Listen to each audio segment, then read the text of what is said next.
J'ai eu la chance justement d'être philosophe et d'avoir fait la théologie aussi.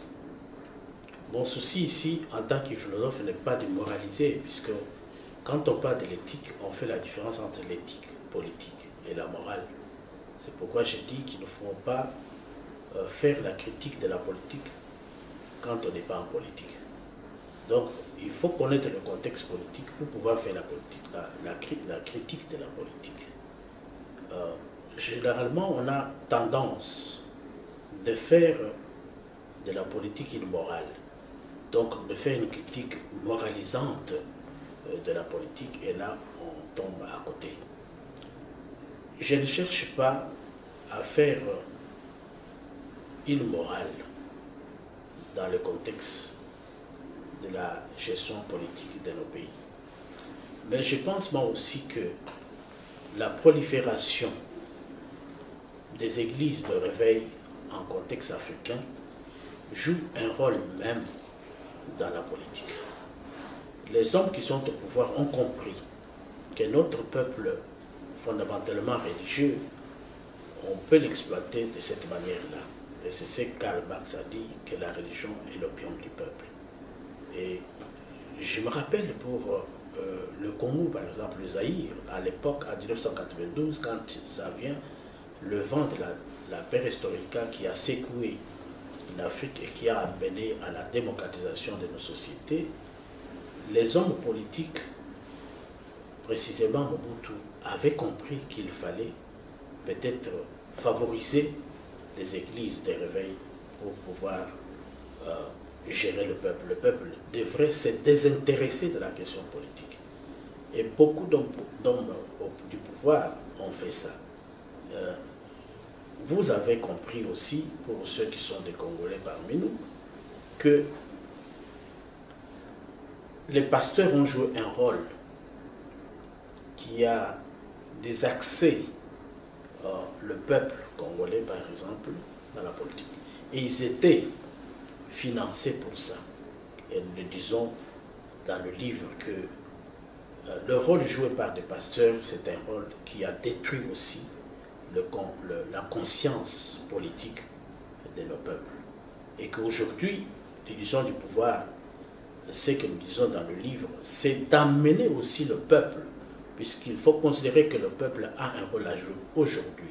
Cette prise de conscience, cette réappropriation de l'espace politique par notre peuple est salutaire pour que l'Afrique sorte du marasme infernal dans lequel il a été plongé par les hommes politiques, ce que nous appelons les hommes forts, c'est-à-dire des dictateurs, des autoritaires qui sont en Afrique.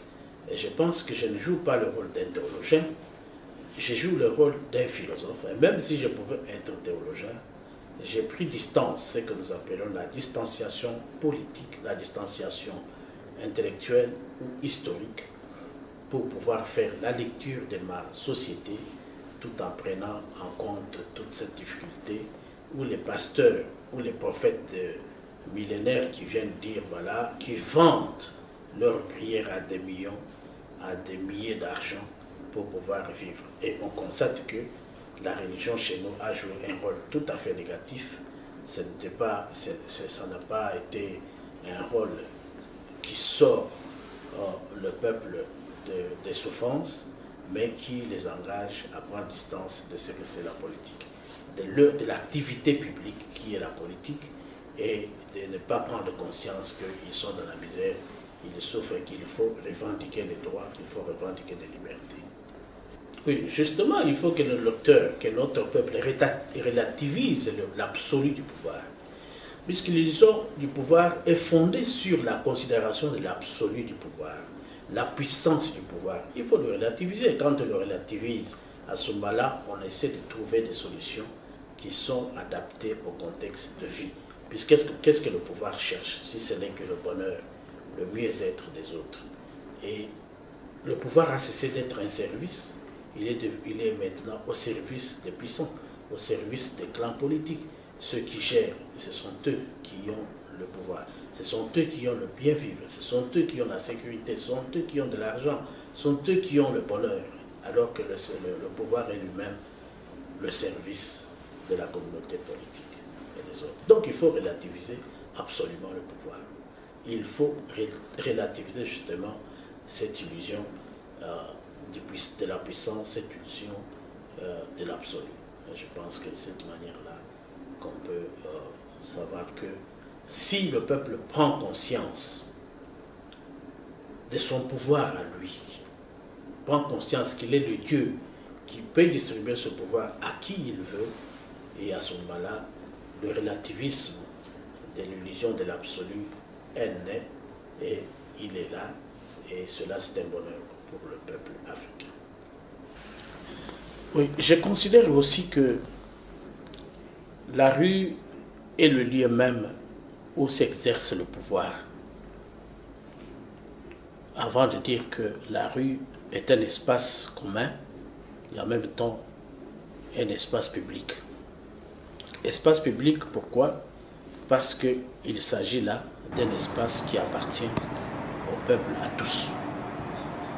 Mais il devient souvent, dans le contexte africain, un espace d'affrontement, d'un espace de friction, d'un espace de lutte et d'exhibition des puissances. Et affrontement, parce qu'il y a d'un côté le pouvoir qui se croit être puissant et de l'autre le peuple qui croit que l'espace public qui est la rue lui appartient. L'expression du droit, l'expression de la liberté, l'expression démocratique se vit fondamentalement aussi dans la rue. Et on observe que, ou j'observe à travers ce livre, que l'espace public qui est la rue est toujours déjà confisqué par la puissance, le pouvoir ou les hommes qui sont au pouvoir qui nous gèrent. Et c'est pour cela que le peuple descend et fait des revendications de droits, d'expression de liberté, d'expression de la parole. Mais le pouvoir qui n'accepte pas que le peuple descende sur la rue confisque la rue. Je vous donne un autre exemple qui est beaucoup plus simple. C'est que le pouvoir peut nommer une rue sans consulter le souverain primaire, ce que j'appelle en d'autres termes, à la suite de Jean-Jacques Rousseau, le corps politique. On peut consulter le peuple pour nommer.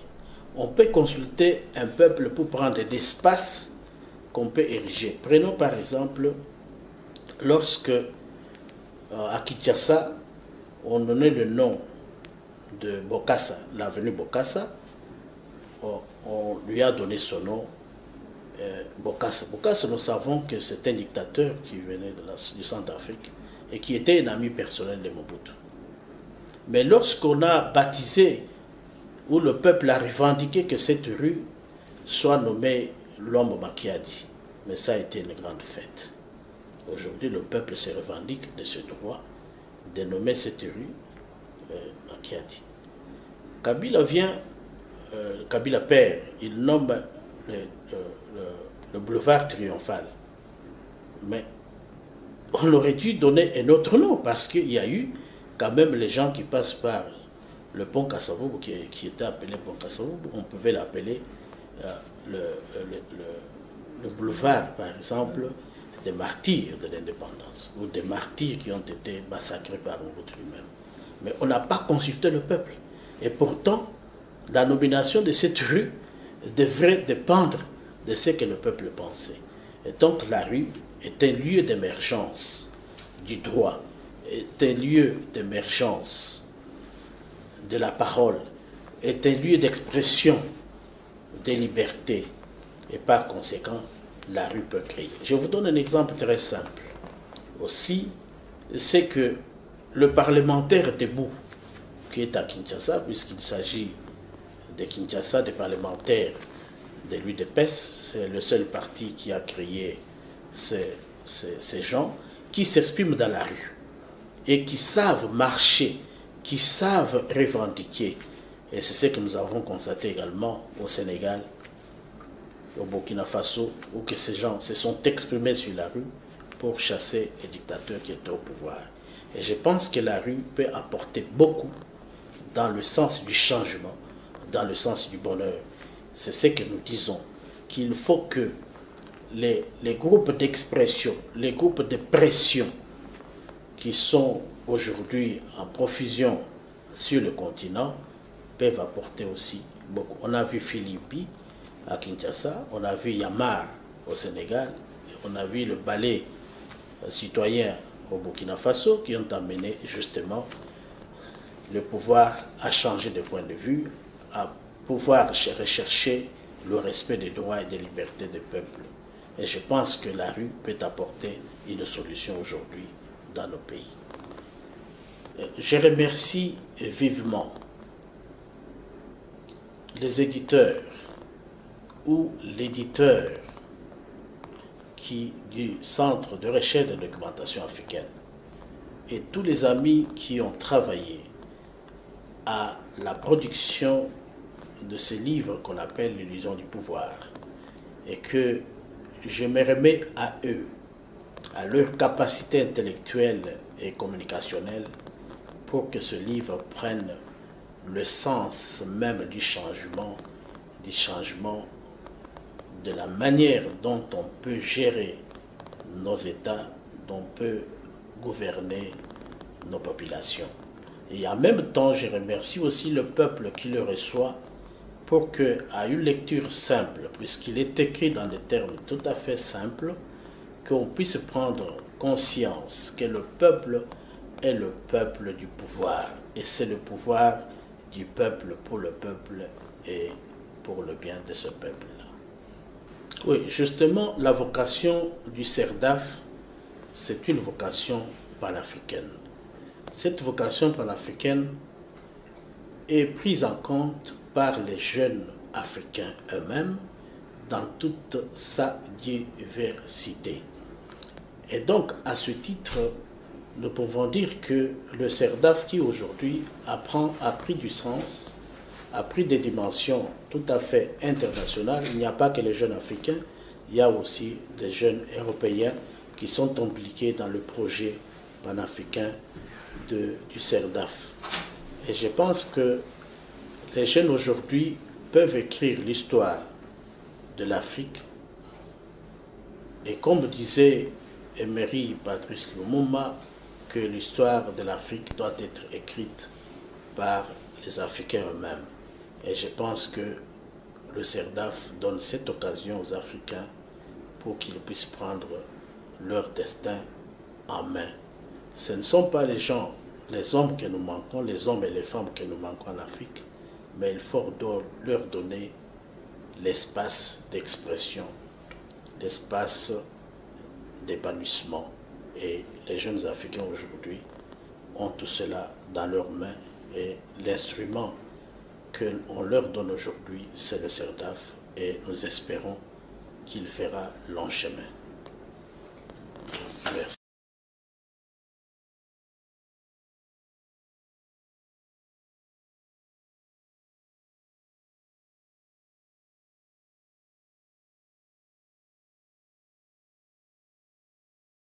Oui, justement, lorsque on voit le décor qui m'a été proposé, pour ne pas dire imposé, on trouve qu'il y a l'élément fondamental de l'illusion du pouvoir. C'est la décoration, c'est la présentation même du livre qui a été faite par les éditeurs. Et je pense que l'illusion du pouvoir ici reflète aussi les ambitions du pouvoir. On peut avoir de mauvaises ambitions.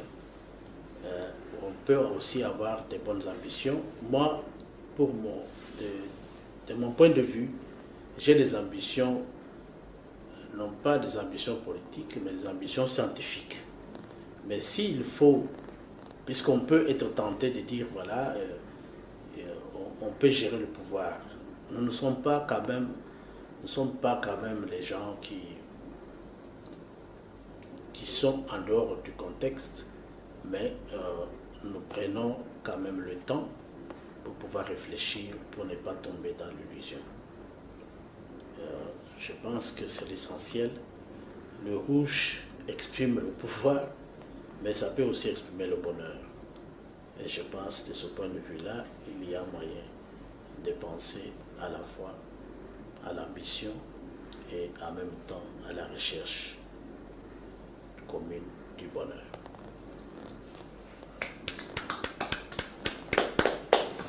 Merci. Merci. Nous vous remercions de votre disponibilité. Merci. Nous vous souhaitons un bon voyage au pays de Lumumba. Merci.